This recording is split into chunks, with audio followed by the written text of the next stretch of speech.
तो हम लोग जीएस में आज इतिहास को देखा जाए कि सामाजिक धार्मिक सुधार आंदोलनों में हम लोगों ने क्या किया था। पढ़ाई आप लोगों की ढंग से चल रही होगी ऐसी उम्मीद है। अगर हो सकता है थोड़ी सी लापरवाही हो रही हो तो उस लापरवाही पे जितना जल्दी हो सके नियंत्रण कर लें, क्योंकि यह समय जो बीत जाएगा फिर आएगा नहीं। रोज़ एक एक दिन कम ही हो रहा है, तो एक दिन कम हो रहा है यह सोचिए उस दिन में आपने क्या किया, कैसे उसको व्यर्थ में जाया किया। तो और यह पीरियड ऐसा है कोरोना काल की बहुत चिंतन करने की भी आवश्यकता नहीं है। खुश रहिए, मस्त रहिए, पढ़ते रहिए। जब आप अपनी ड्यूटी पूरी करेंगे, जब आप अपने कार्यों को पूरा करेंगे तो ऐसे ही मन से आंतरिक प्रसन्नता रहेगी। और आप आपके मन में यह है कि हमने अपना काम पूरा नहीं किया है। लाख किसी पार्टी में शामिल हो, किसी विवाह किसी फंक्शन में शामिल हो, वो खुशी, हृदय की खुशी नहीं आएगी। हृदय की खुशी तभी आती है जब आप अपनी ड्यूटी पूरी किए रहते हैं। अगर दो चार पाँच छः घंटे अगर आपने पढ़ लिया है, उसके बाद देखिए आप किसी से अगर बात भी करते हैं, डीलिंग भी करते हैं तो बड़े प्रसन्नचित्त होकर करेंगे। तो अगर ऐसा नहीं लग रहा है तो कभी करके महसूस करके देखिएगा। आइए, तो हम लोगों ने सामाजिक धार्मिक सुधार आंदोलनों की बात की थी। अब एक आंदोलन निम्न, संभवतः पारसी सुधार नहीं हुआ था। पारसी सुधार आंदोलन, पारसी धर्म और समाज में भी सुधार के लिए एक संगठन गठित किया गया था, रहनुमाए मजदायसन। रहनुमाए मज दायसन, इसको 1851 में शुरू किया गया था। इसके प्रारंभकर्ताओं में थे दादा भाई नौरोजी, दादा भाई नौरोजी और नौरोजी फरदोंजी, नौरोजी फरदोंजी दोंजे, एसएस बंगाली, एसएस बंगाली और मैडम कामा। तो इन लोगों ने मिलकर इस पारसी सुधार आंदोलन को शुरू किया था, रहनुमाए मजदायसन। इसका प्रमुख उद्देश्य क्या था? इसका प्रमुख उद्देश्य है आपका धार्मिक एवं सामाजिक सुधार। धार्मिक एवं सामाजिक सुधार। सामाजिक सुधार में भी सबसे ज्यादा बल स्त्रियों की स्थिति में सुधार की थी। स्त्रियों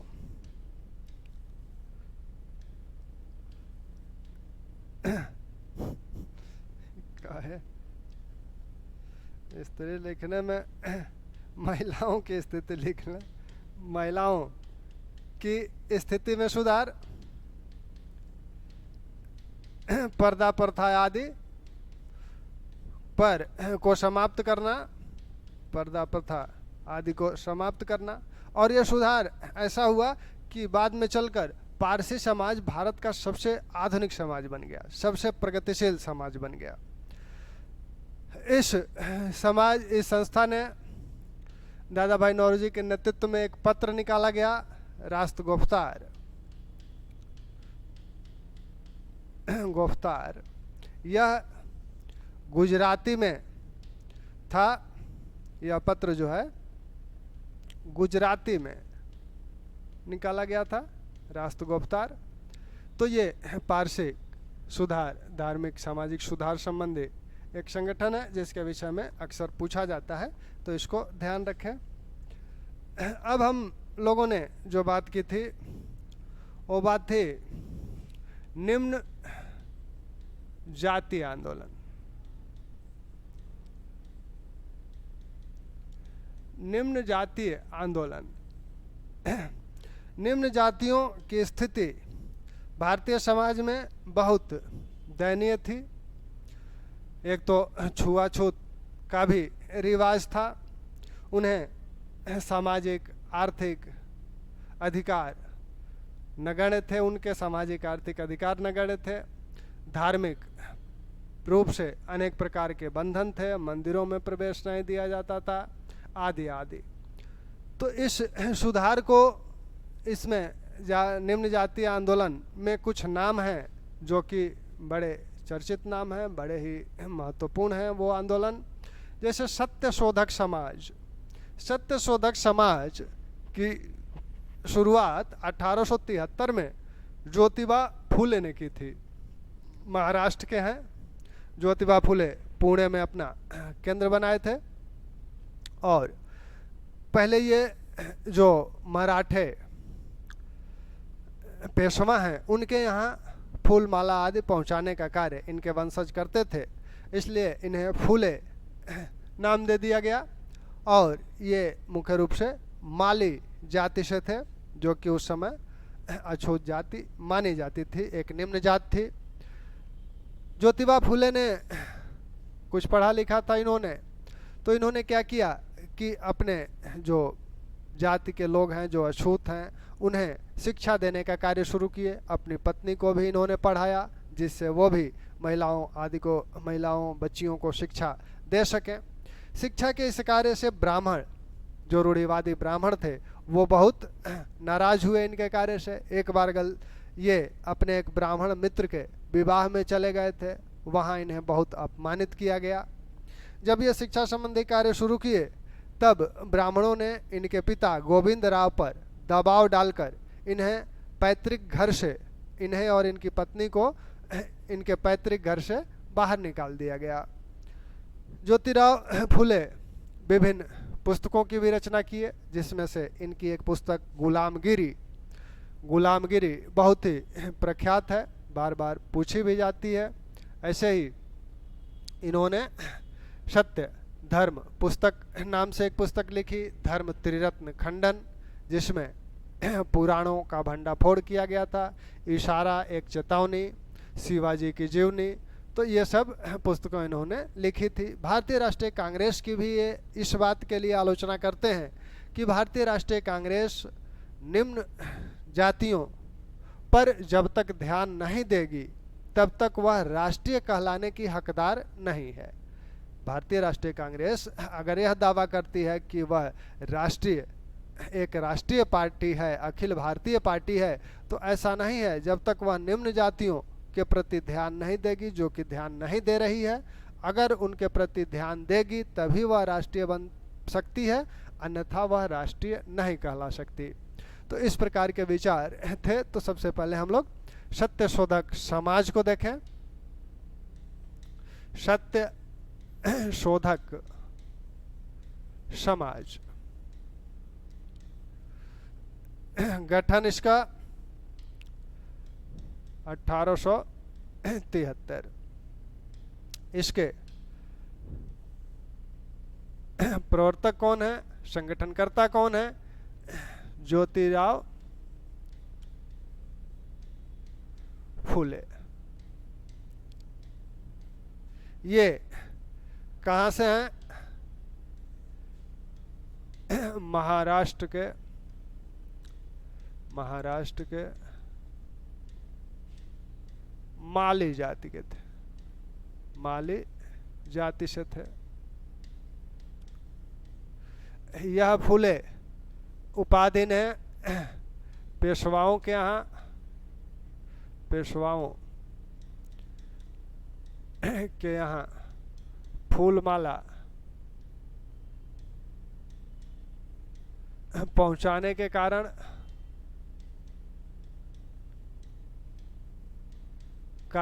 यह उपाधि फूले मिली हुई थी।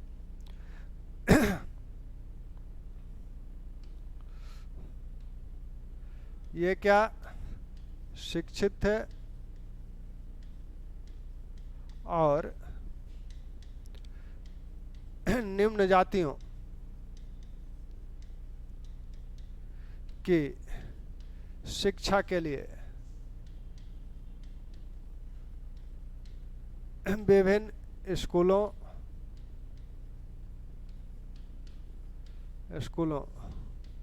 को चलाते थे, जिससे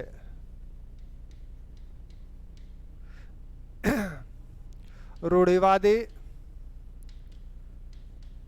ब्राह्मण वर्ग इनसे नाराज था। रूढ़िवादी ब्राह्मण वर्ग इनसे नाराज था।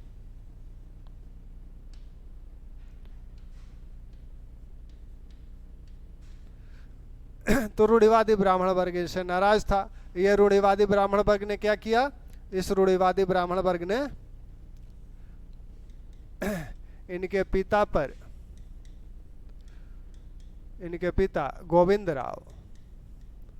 गोविंद राव पर दबाव डालकर इन्हें पैतृक घर से पत्नी सहित निकलवा दिया। ठीक। तो पत्नी सहित रूढ़िवादी ब्राह्मणों ने इनके पिता पर दबाव डालकर इन्हें घर से निकलवा दिया। आगे क्या किए ये ब्राह्मण? आगे इन्होंने क्या किया? ज्योतिराव फुले आगे क्या करते हैं? ये विभिन्न पुस्तकों की रचना करते हैं। इनकी पुस्तकें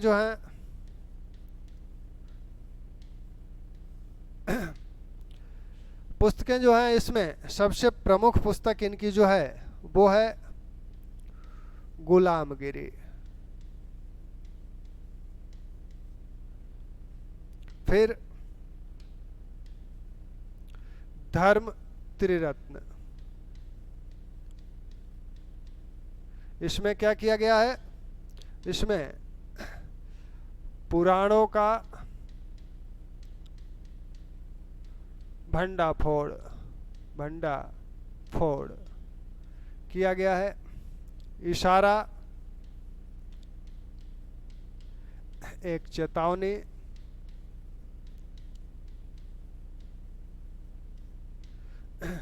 शिवाजी की जीवनी,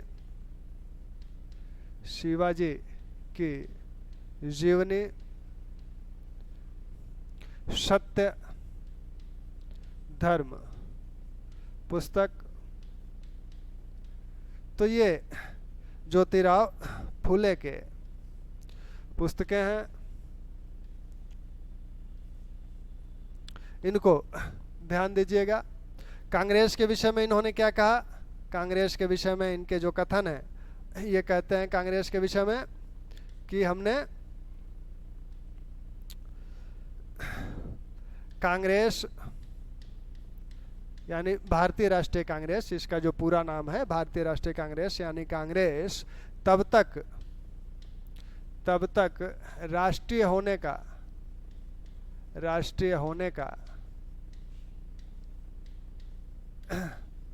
कांग्रेस के तब तक राष्ट्रीय होने का दावा उचित नहीं है जब तक वह निम्न जातियों पर ध्यान नहीं देती। ठीक। तो ज्योतिराव फुले के ये कुछ कार्य हैं, इनसे प्रश्न अक्सर पूछा जाता है। तो ज्योतिराव फुले महाराष्ट्र के हैं, पुणे को अपना कार्यस्थल बनाते हैं। 1873 में सत्यशोधक समाज की स्थापना करते हैं। महिलाओं, निम्न जातियों, अछूतों की शिक्षा पर सर्वाधिक बल है इनका। अब श्री नारायण धर्म परिपालन योगम, श्री नारायण धर्म परिपालन योगम।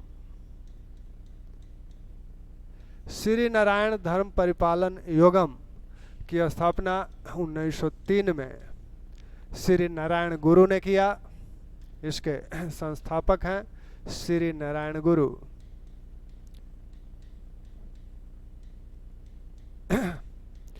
केरल के हैं, एझवा जाति के हैं।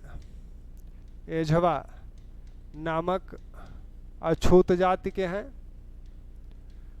अछूत जाति के थे। इन्होंने केरल सहित विभिन्न देश के विभिन्न हिस्सों में मंदिरों का निर्माण करवाया, क्योंकि उस समय केरल में विशेषकर मंदिरों में अछूतों का प्रवेश वर्जित था। तो इन्होंने विभिन्न मंदिरों का निर्माण करवाया और वो मंदिर सभी जातियों के लिए खुले रहते थे। तो इन्होंने क्या किया, मंदिरों का निर्माण करवाया जो सभी जातियों के लिए, सभी जातियों के लिए खुले रहते थे।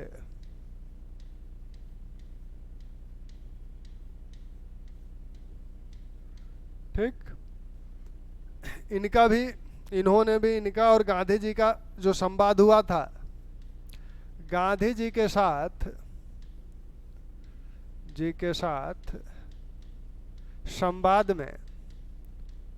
संवाद में इन्होंने कहा था, इन्होंने ये भी मानते थे कि गांधी जी के सिर्फ जो है मुंह से अछूतों और निम्न जातियों की भलाई करते हैं, व्यवहारिक कुछ नहीं किया जाता है। तो इससे वो खफा थे और गांधी जी वर्ण व्यवस्था में विश्वास करते थे और ये गांधी जी के इस विश्वास की आलोचना करते हैं।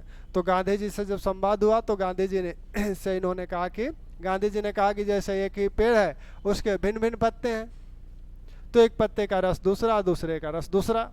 तो इन्होंने कहा नहीं, एक पत्ते के सभी पत्तों का जो रस है सार रूप से एक ही होता है। तो गांधी जी के साथ संवाद में इन्होंने कहा था, किसी एक पेड़ के सभी पत्तों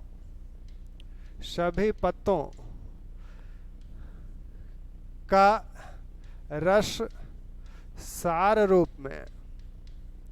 रूप में एक ही होता है, एक ही होता है। इन्होंने यह भी कहा था कि मनुष्य का या मानवता के लिए मानव धर्म में न कोई ईश्वर है, मानव धर्म का एक ही ईश्वर है, एक ही धर्म है, एक ही जाति है। तो इन्होंने कहा मानव की एक ही जाति है,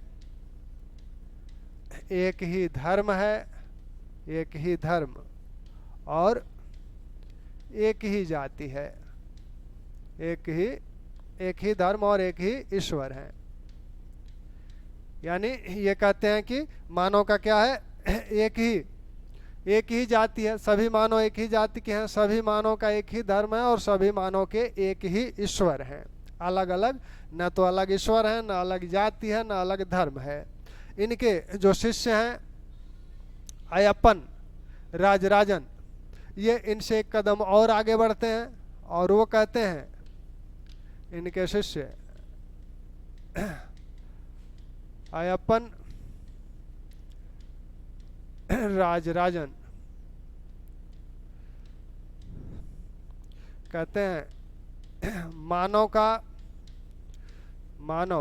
का न कोई ईश्वर है, न कोई ईश्वर, न कोई जाति,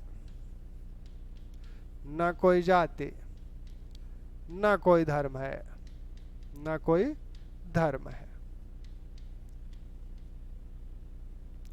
तो ये श्री नारायण गुरु श्री धर्म परिपालन योगम इनके द्वारा स्थापित संस्था है। मुख्य ध्यान इनका मंदिरों में अछूत और निम्न जातियों के प्रवेश को लेकर है। केरल के एझवा अछूत जात से संबंधित है। इनके गांधी से जो संवाद हुए थे, गांधी के वर्ण व्यवस्था के ये क्या हैं, गांधी के वर्ण व्यवस्था में विश्वास के आलोचक हैं,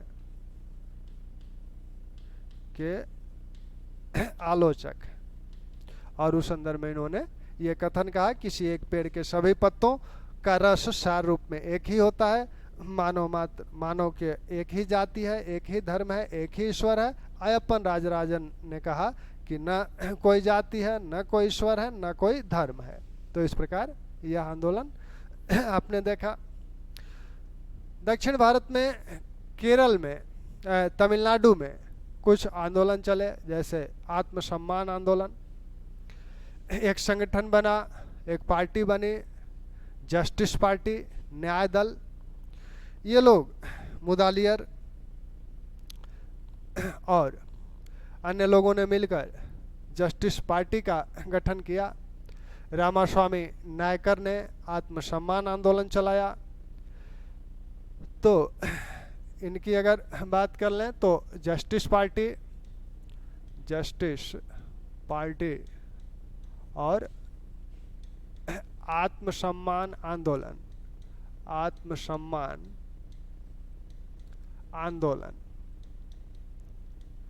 दक्षिण भारत में यह जो आंदोलन चला, यह ब्राह्मणों के विरुद्ध है। ब्राह्मणों के एकाधिकार या सर्वाधिकार कह लें, एकाधिकार के विरोध में यह आंदोलन चला। सामाजिक धार्मिक सुधार आंदोलन के 19वीं शताब्दी के सुधार आंदोलन में आपने देखा कि मद्रास प्रेसिडेंसी में यह सफल नहीं रहा था, क्योंकि यहाँ नेतृत्व का अभाव था। तो बाद में जब सर से पानी ऊपर जाने लगा तो यह हिंसक आंदोलन बना। तो बहुत ही उग्र आंदोलन है। आत्मसम्मान आंदोलन को शुरू किया 1920 में रामास्वामी नायकर ने। 1920 में इसे शुरू किया रामास्वामी नायकर ने। बहुत ही उग्र स्वभाव के हैं। बहुत ही उग्र स्वभाव के कारण इन्होंने क्या किया, इन लोगों ने कि होटलों पे या दुकानों पे जो नेम प्लेट होते थे विभिन्न जातियों संबंधी, उन पे ये कालिख पोत देते थे। जो हिंदू देवताओं की मूर्तियां होती थी उनको चप्पल से पीटने आदि का कार्य इन्होंने किया। तो ये उग्र हैं। जस्टिस आंदोलन, जस्टिस पार्टी 1917 में इस पार्टी का गठन किया गया, और इस पार्टी का गठन पहले जिस नाम से हुआ था वो हुआ था दक्षिण भारत की का उदारवादी संघ। इस नाम से यह पार्टी गठित हुई थी। बाद में इसका नाम कर दिया गया जस्टिस पार्टी। यही जस्टिस पार्टी बनी या न्याय दल बना। इसको बनाने वाले लोगों में शामिल हैं आपके मुदालियर, त्यागराय, मुदालियर, पी त्यागराज। तो इन लोगों ने मिलकर इस पार्टी का गठन किया 1917 में। आगे चलकर 1937 में नायकर इस पार्टी के अध्यक्ष बने। 1937 में नायकर इस पार्टी के अध्यक्ष बने, और नायकर के प्रमुख शिष्य थे, नायकर के एक शिष्य थे आपके शिष्य, नायकर के सी.एन. अन्नादुरई, सी.एन. अन्नादुरई,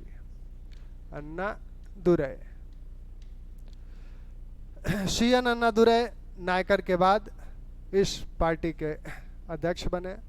1944 में अन्नादुरई के समय ही इस पार्टी का नाम बदल के कर दिया गया द्रविड़ कड़गम।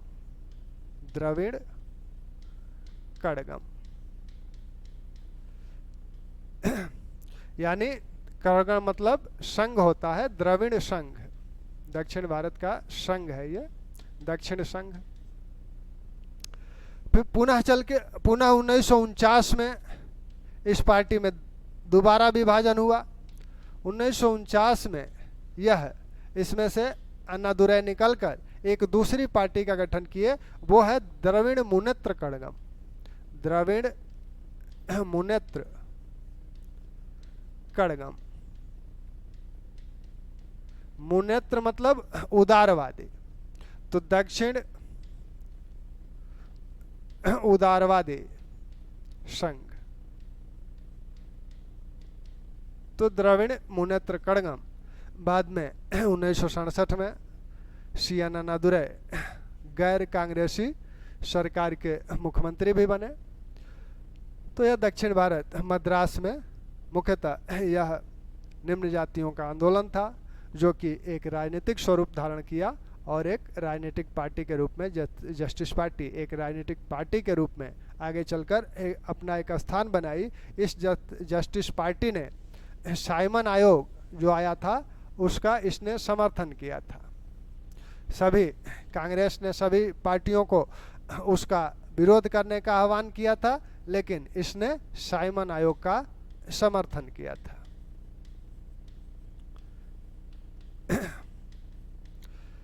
तो ये दक्षिण भारत के मद्रास के निम्न जातियों का आंदोलन था। इसके बाद इसमें और विभाजन हुए। द्रविड़ मुनेत्र कड़गम डीएमके से फिर एआईडीएमके बना, और इस समय ये दोनों पार्टियां तमिलनाडु में अस्तित्व में हैं। फिर अब अछूतों की एक समस्या, निम्न जातियों की एक समस्या और थी, विशेषकर दक्षिण भारत केरल में थी। मंदिरों में उन्हें प्रवेश नहीं दिया जाता था। 1924 में वायकोम मंदिर प्रवेश आंदोलन हुआ। 1931 में गुरुवायर मंदिर प्रवेश आंदोलन हुआ। उस समय राष्ट्रीय आंदोलन पर गांधी जी छाए हुए थे, और संभवतः उसी से प्रभावित होकर ये जो कांग्रेसी नेता थे उन्हीं के प्रोत्साहन और प्रेरणा से ये आंदोलन शुरू हुआ, और इसी के कारण ये आंदोलन अहिंसक भी रहे, हिंसक नहीं हो पाए थे, क्योंकि इस पर कांग्रेस का प्रभाव था। वायकोम मंदिर प्रवेश आंदोलन जो था, ये त्रावणकोर राज्य में वायकोम नामक स्थान पर एक मंदिर था। उस मंदिर के चारों ओर एक सड़क थी, तो मंदिर में तो प्रवेश नहीं ही दिया जाता था, उस मंदिर के चारों ओर जो सड़क है, उस सड़क पर भी किसी अछूत या निम्न जाति को चलने नहीं दिया जाता था। तो कांग्रेस 1924 में असहयोग आंदोलन समाप्त हो चुका है, कांग्रेस रचनात्मक कार्य कर रही है। तो उस समय यह मुद्दा उठाया गया कि मंदिर में प्रवेश का मुद्दा उठाया गया। केपी केशव मेनन के नेतृत्व में एक जत्था मंदिर में प्रवेश करने के लिए आगे बढ़ा, और नायकार भी एक जत्था का नेतृत्व कर रहे थे। लेकिन मंदिर जो त्रावणकोर के राजा थे, उनके सिपाहियों ने इन लोगों को गिरफ्तार कर लिया। बाद में सितंबर 1934 में महाराजा का निधन हो गया। महारानी थोड़ा सा उदारवाद को दिखाई, और उन्होंने कहा कि ठीक है, मंदिर के बाहर जो सड़क है वो सबके लिए खोल दी जाएगी। मंदिर के बाहर जो सड़क है वो सबके लिए खोल दी जाएगी। बाद में गांधी जी से वार्ता के दौरान ये बातें हुई। गांधी जी जब यहाँ 1925 में गए थे दौरा पे, तो वो केरल के किसी मंदिर में दर्शन करने नहीं गए, इसलिए क्योंकि अछूतों और निम्न जातियों को मंदिर में प्रवेश की इजाज़त नहीं थी। इस बात को लेकर वह मंदिर में दर्शन का बहिष्कार किए थे। ये आंदोलन यहीं रुक गया। फिर 1931 में केरल में ही एक आंदोलन शुरू हुआ, वो था गुरुवायर नामक स्थान पर भी एक मंदिर था, जहां अछूतों निम्न जातियों को प्रवेश नहीं दिया जाता था। केलप्पड़ जो एक कांग्रेसी नेता थे, उनके उकसाने पर यह आंदोलन शुरू किया गया, क्योंकि उस समय कांग्रेस का जो सविनय अवज्ञा आंदोलन चल रहा था स्थगित था, तो इस कार्य को ये लोग एक मुद्दा बना के आगे बढ़े। इसमें सुब्रमण्यम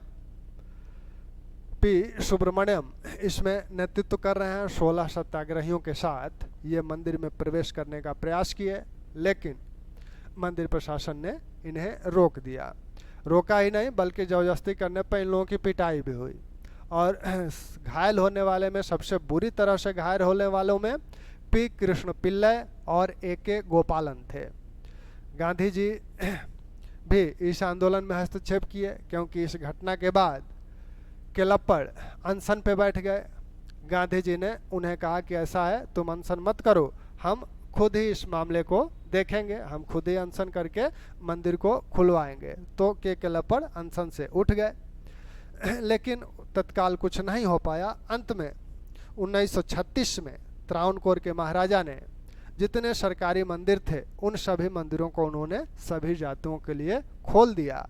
और बाद में जब प्रांतीय सरकार, कांग्रेस की प्रांतीय सरकार बनी, मद्रास प्रेसिडेंसी में सरकार बनी, तब इस कांग्रेस सरकार ने भी सभी मंदिरों को सभी जातियों के लिए खोल दिया। तो इस तरह से यह आंदोलन, मंदिर प्रवेश संबंधी जो आंदोलन है, ये अब इन आंदोलनों ने तत्काल कोई सफलता नहीं प्राप्त की। इसका मतलब ये नहीं है कि इन आंदोलनों का कोई प्रभाव नहीं है, कोई महत्व नहीं है। इन आंदोलनों का महत्व ये है कि इन मुद्दों को ये सामने लाए, मुख्य धारा के मुद्दे बना दिए। इसलिए तो मंदिर प्रवेश आंदोलन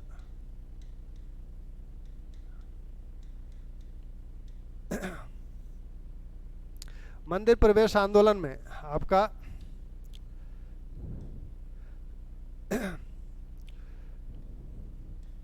वायकोम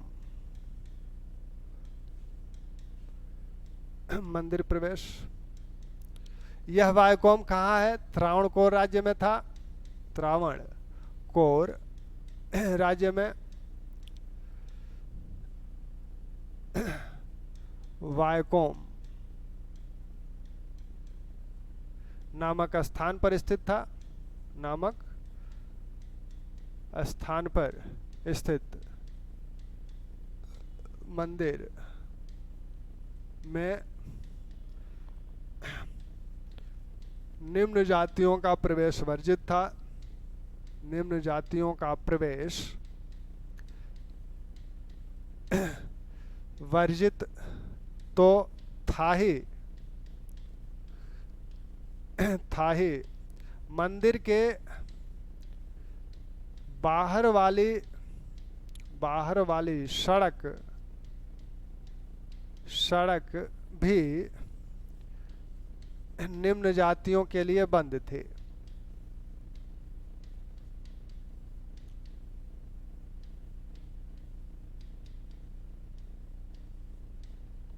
यह आंदोलन कब हुआ? 1924 में। किसने नेतृत्व किया?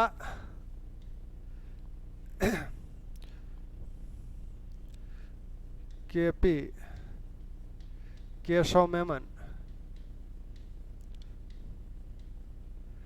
ने एक जत्थे के साथ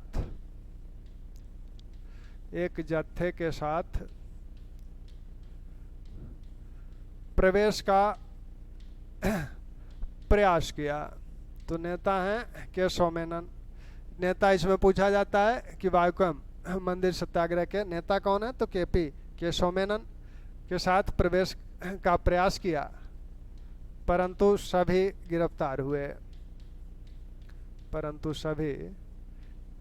गिरफ्तार कर लिए गए।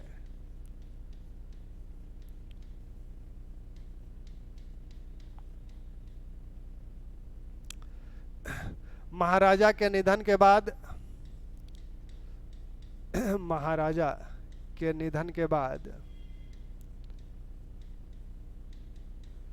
गांधी जी 1925 में महारानी से मिले। क्या हुआ तब? मंदिर के बाहर वाला मार्ग सभी के लिए खोल दिया गया।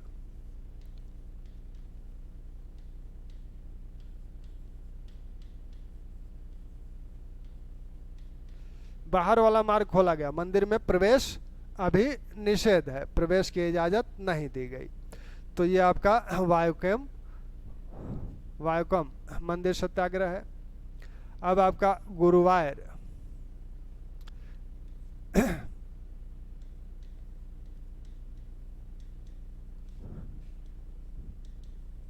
मंदिर प्रवेश, यह आंदोलन चला 1931 में।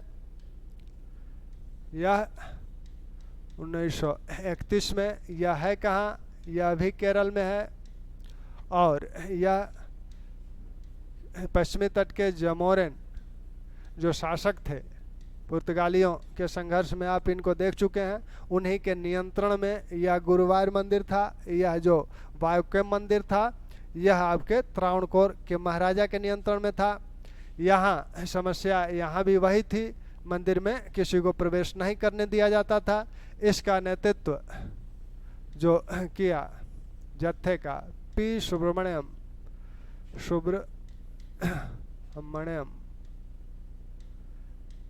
तिरुमागु ने 16 सत्याग्रहियों के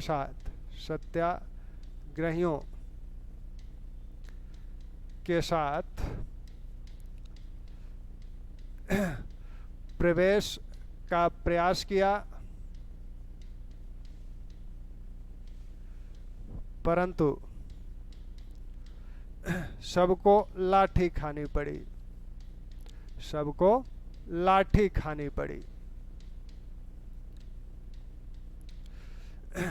यह आंदोलन किसके भड़काने पे हुआ था? के केलप्पड़, केरल कांग्रेस के नेता थे, के केलप्पड़ ने इसे उकसाया था। तो ये अगर पूछा जाए गुरुवार मंदिर सत्याग्रह को किसने उकसाया था, तो के केलप्पड़ ने उकसाया था और सबको लाठी यहाँ खानी पड़ी, जिसमें पी कृष्ण पिल्ले और ए के गोपालन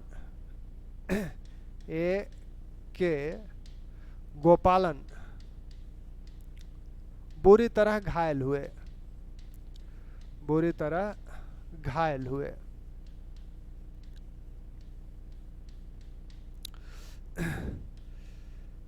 के केलप्पड़ ने अनशन प्रारंभ किया,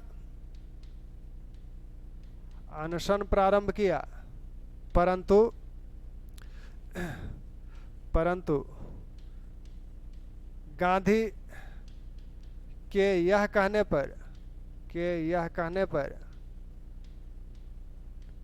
पर कि मैं स्वयं अनशन करूंगा,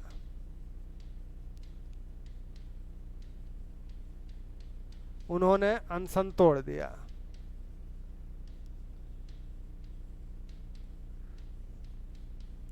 ठीक, तो उन्होंने अनशन तोड़ दिया। इसमें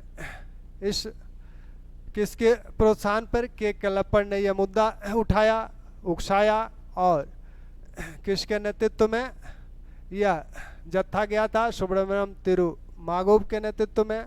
और सर्वाधिक जो लाठियां पड़ी जिन लोगों पे, वो के कृष्ण पिल्ले, ए के गोपालन है। केलप्पड़ ने अनशन करना शुरू किया, लेकिन गांधी के इस आश्वासन के बाद कि रहने दो, हम स्वयं इस मुद्दे पर अनशन करेंगे, लेकिन कुछ हुआ नहीं।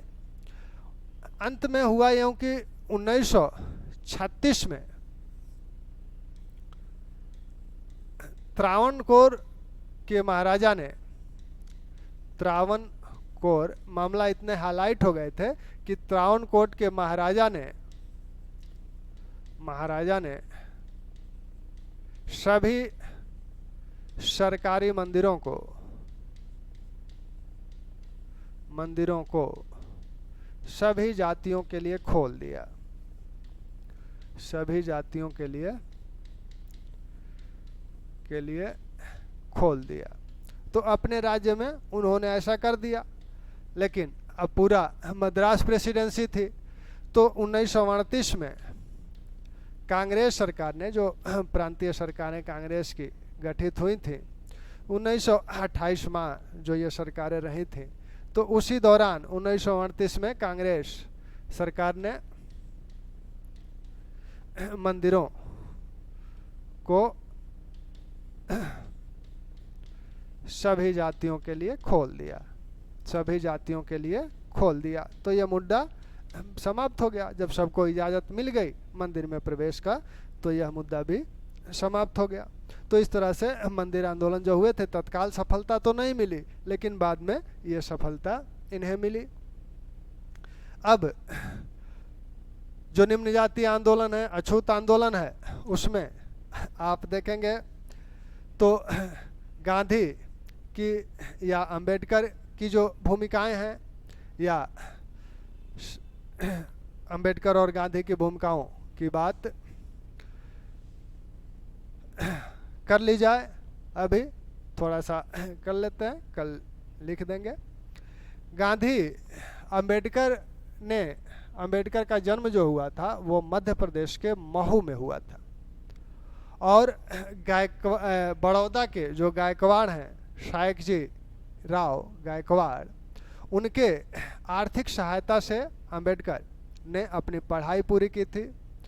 अमेरिका और ब्रिटेन से उन्होंने उच्च शिक्षा प्राप्त की, डॉक्टरेट की डिग्री प्राप्त की। वो राजनीति शास्त्र और अर्थशास्त्र के विद्वान थे, कई भाषाओं को जानते थे। वो अपने जीवन में इस अछूत और निम्न जातियों संबंधित समस्याओं को बड़ा करीब से अनुभव किया था। और जब गायकवाड़ के यहाँ नौकरी करने गए थे, तो वो एक रहने के लिए मकान खोज रहे थे, लेकिन उनकी जब जात पूछी जाती थी तो महार जाति के थे, वो अछूत जात मानी जाती थी। तो कोई अपने मकान में उन्हें रखने के लिए, किराए पर रखने के लिए तैयार नहीं था।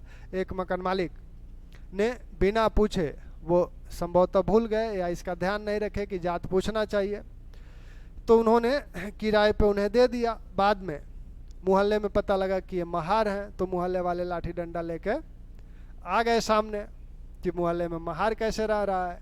किसी तरह अंबेडकर की जान बचाई गई, उन्हें निकाला गया। बाद में उन्होंने ये नौकरी छोड़ दी। तो इस प्रकार के और अपने शैक्षिक जीवन में भी अनेक कटु अनुभव उन्हें हुए थे। उन्होंने निम्न जातियों या अछूतों के उत्थान के लिए, विशेषकर शैक्षिक और सामाजिक उत्थान के लिए अनेक संस्थाओं का गठन किया। उन्होंने all India depressed class association का गठन किया, बहिष्कृत हित सभा का गठन किया, बहिष्कृत भारत नामक पत्रिका भी 1927 में निकाली। अनेक शैक्षिक सोसाइटियाँ उन्होंने गठित की, डिप्रेस्ड एजुकेशनल सोसाइटी, और पत्रिकाएं अनेक उनकी हैं, जिसमें मुक नायक, जिसे उन्होंने 1920 में साप्ताहिक पत्रिका है उसे प्रकाशित कराया, समाज, समता, प्रबुद्ध भारत, जनता, इस तरह की पत्रिकाएं उनके द्वारा निकाली गई। एक राजनीतिक, उन्होंने श्रमिकों के लिए भी एक दल संगठित किया था। एक राजनीतिक दल भी उन्होंने, रिपब्लिकन इंडिया नाम से एक राजनीतिक पार्टी भी गठित की थी। संविधान के निर्माता माने जाते हैं, प्रारूप समिति के अध्यक्ष हैं। संविधान सभा में पहले वो बंगाल के प्रतिनिधि के रूप में थे, जब बंटवारा हुआ तब उन्हें फिर बम्बई प्रेसिडेंसी से प्रतिनिधि बनाया गया।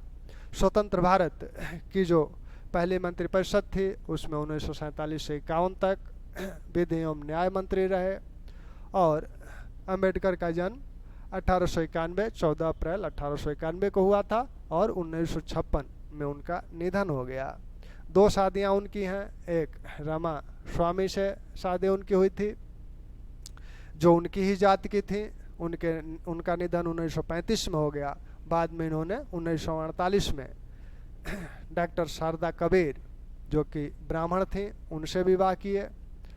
और बाद में हिंदू धर्म की विभिन्न कुरीतियों रूढ़ियों से विरक्त होकर इन्होंने अपने अनुयायियों के साथ बौद्ध धर्म को स्वीकार कर लिया। तो ये अम्बेडकर का जीवन है, ऐसे ही गांधी का। तो कल अम्बेडकर और गांधी पर चर्चा हो जाएगी। मस्त रहिए, पढ़ते रहिए, प्रसन्न रहिए। धन्यवाद।